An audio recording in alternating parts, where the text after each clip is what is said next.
Utot, pinasok, tumigas. Bakikong, pumili ka. Sino gusto mo kontrolin? Best friend mo or kabit ng nanay mo? Ano? May kabit si nanay? Siyempre, kontrolin ko ang kabit ni nanay. Humanda ka. Good luck, wala sisiyan. Bakikong, ano na sisiyan, Dr. Daddy?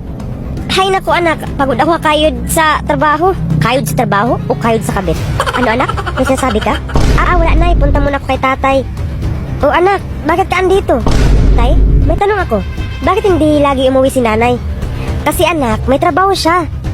Sige tay, pasok muna ako sa paaralan. Sige anak, ingat ka. Kakain 3 times a day? Or hindi kakain? Siyempre, hindi pa kainin ang kabit ng nanay ko. Magdosa ka. Ano anak? Ano hindi pa kainin? Wala nay. Ibig ko sabihin mag-TG para makadim ka ng load at makatanggap pa ng mga totoong regalo kagaya ng cellphone, appliances. So ano pa hinihintay mo? Just click the link sa bio ko. Siyempre magkasakit para kung mawala kang kabit ka, hindi nakakayod si nanay sa'yo. Promote sa trabaho or tanggal sa trabaho? Ito na hinihintay ko. Siyempre, matanggal para nasa amin na ang atensyon ni nanay. Anak, bakit umiyak tay? Anak, bumalik sakit ko at natanggal ako sa trabaho. Ano tay? Ibig sabihin nito, si tatay ang kabit? Bebeng, hingi ka ng pera ni nanay, bagong sahod yun. Sige. Naubos na yung pera ko sa salon. Parang pangit pala ng buhok ko. Diyos ko kung bata ka, lagi mo na lang ako ginugulat. Pag ako inatake sa puso, sinasabi ko, Uy, wow, gagong gupit. ano gagong gupit ka dyan?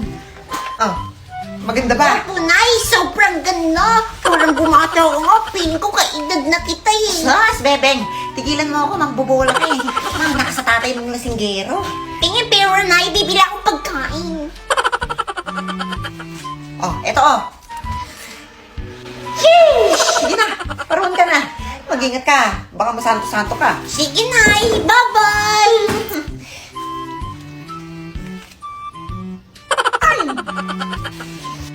Bibing, ano, binigyan ka? Uti, good mood si nanay ngayon kasi gagong gupit siya. Sige.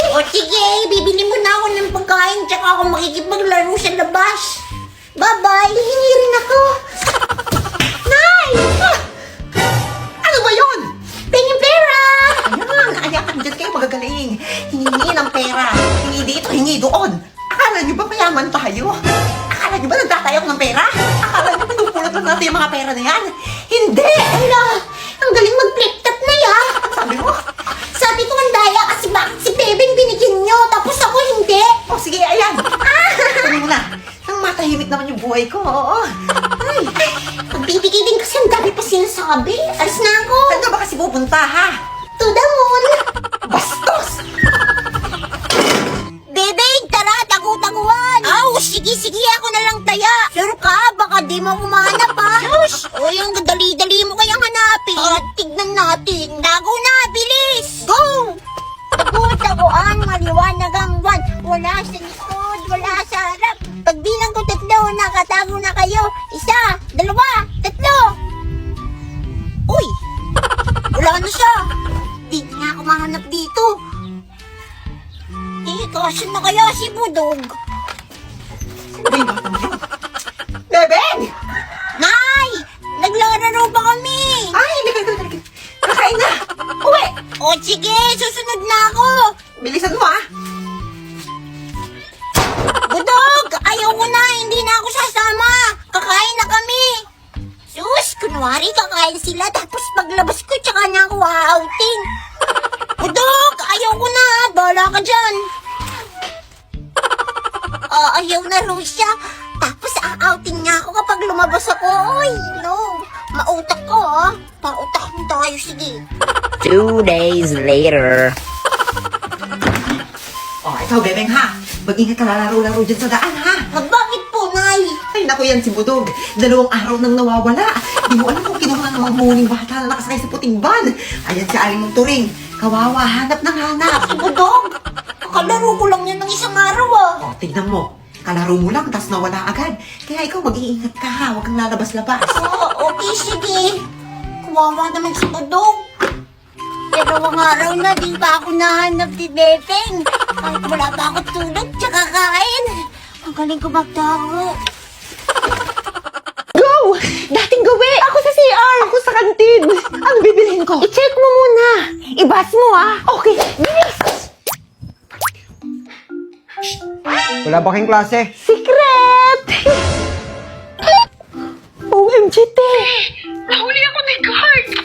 Hala! Ano yan? Abas ako! Kausap ko po kasing classmate ko kahit malayo. O, di ba perfect? Lalo na kapag may ka-LDR. Angas, di ba? Oo nga, no. Willis! Yung ba't estudyante ka ni Ma'am Rowan? Uy, ba't mo po alam? Crush niya! Tumakas ka, no? Lika! I-report kita sa teacher mo. Hala! Te! Dali! I-report na daw ako! Pupunta na kami sa room! Bilisan mo! Okay, bring 1/4 sheet of paper. Mag-quiz tayo. Ma'am, 1/4? Love! Ma'am. Nadulas? Itong student mo, ma'am parang tumakas yata sa klase mo. Yes! Kunwari, i-report ako pero gusto lang talaga makita si ma'am. Ikaw, inililis mo talaga yung usapan. Di ba bawal din mag-cellphone? Pero ang ganda ng app na gamit mo kanina. Aba, syempre po, kasi naka-bus ako. Sa bus, feel na feel mo ang voice ni ma'am. Autoplay ang voice messages, kaya maririnig mo pa rin anytime, anywhere! Wow! Wow! Panis! May quiet mode din naman para kapag busy ka o kaya bawal ang mag-ingay. At ang mas maangas, may voice emoji rin para marinig ang feelings niyo through voice emoji. O, di ba? Para na rin kayo magkasama kahit malayo kayo sa isa't isa. Mag-bus up na rin kami. Download natin mamaya, love, ha? Ma'am pala. Download the app now! Bukas ay tatanungin ko kayo kung ano ang masabi nyo sa akin bilang guro nyo. Lah, bukas ano nga ba masabi ko sa guro ko? Ate, ano masabi ko sa aking guro? First of all, ang pugi mo, sir. Sir lang sa clam. Ay, ano yon? Okay na po, ate. Kuya, anong masabi ko sa aking guro? It's a prank! Naniwala ka naman, mas pogi pa po yung unggoy no kaysa iyo. Sige po, kuya. Mama, ano po ang masabi ko sa aking guro? Gusto mo to, di ba? Kaya ito ang masabi ko sa iyo mamaya na yan, anak. Opo, mama. Papa, anong masasabi ko sa aking guro? Wait lang, ang masabi ko po sa'yo ay tumanda kang walang jowa. Sige po, papa. One eternity later. Very good, Nunoy. Palakpak naman kayo dyan. Next, Melvin. First of all, ang pogi mo, sir. Sir lang sa clam. Salamat, Melvin. Na-flat mo ang atay ko sa'yo. It's a prank. Kaniwala ka naman, mas pogi pa po ang unggoy sa'yo, no? Grabe ka makasalitang bata kay bagsak kita. Gusto mo to, di ba? Kaya ito ang masabi ko sa'yo. Huwag mo nang tapusin, upo ka na. Wait lang. Ang masabi ko po sa'yo ay tumanda kang walang jowa. Uminom kayo ng tubig. Ay na. Ang init nga. Naisira na ba talaga yung electric pan natin? Oo, sira na. Bili ka saglit. Saan ako kukuha? Di ba may kwintas ka na? Eh, di ibenta mo. Ay, oo nga, ano? Ay, sige, isasanla ko na lang para makabili tayo ng electric fan. Sige. Ate, ayun na si nanay. Oh, nay. Ano yung dala mo? Hindi, electric fan. Electric pan? Eh, bakit kalahati lang? Eh, akala ko ba nagsanla kayo, nay? Oo nga. Kaso, kulang pala. Eh, kasi, saan ba kayo nagsanla? Ay, huwag nyo na tinatanong. Gagana pa naman to eh. Ha? Paano? Eh, ganito, ikot-ikot na lang na ganyan, Ay naman eh. Dapat kasi na sa Cebuana ka nagsanla eh. Kasi doon mas mataas yung appraisal rate up to 30%. Okay yan ah. Ba't ngayon ko lang sinabi? Oo nga, Nay, ba't di kayo doon nagsanla? May 3,000 branches naman sila sa buong Pilipinas. Kahit saan meron no. Ba't di ko alam yan? Saan nyo nalaman yan? Ay, chismosa kayo, di ba? Usap-usapan na yan. Akala nga namin alam nyo na kapag sanla, dapat Cebuana. Mga chismosa talaga kayo. Ako, iba na lang sila sa'yo, Mars. Kaya sa susunod sa Cebuana ka na lang magtiwala. Oh, Mare. Andiyan ka pala. Oh, Mars. Kukunin ko sana yung pinitago kong kwintas sa'yo. Naisanla ko nga sa iba. Ano? Ay, Mare! Nay, nakita kita sa mall, kasama mo si Aling Chelsea. Nagbibili kayo ng damit na BTS, tumbler ng BTS, tas manikang BTS. Ikaw ha, BTS fan ka ha. Hindi ako yon. Saka hindi ako BTS fan. Sos, tatanggi pa, kaya pala BTS meal lagi ang ulam natin tuwing gabi. Nagkataon lang yon. Nagkataon. Ay, Nay, alam mo ba yung kanta na I'll be there whenever you want me? Favorite ko po kasi yun eh. Oo, alam ko yan. Favorite na favorite ko yan. I'll be there whenever you want me. I need somebody, lalaban pa ang army. If do you think matatalo niyo kami? Hindi nga BTS fan.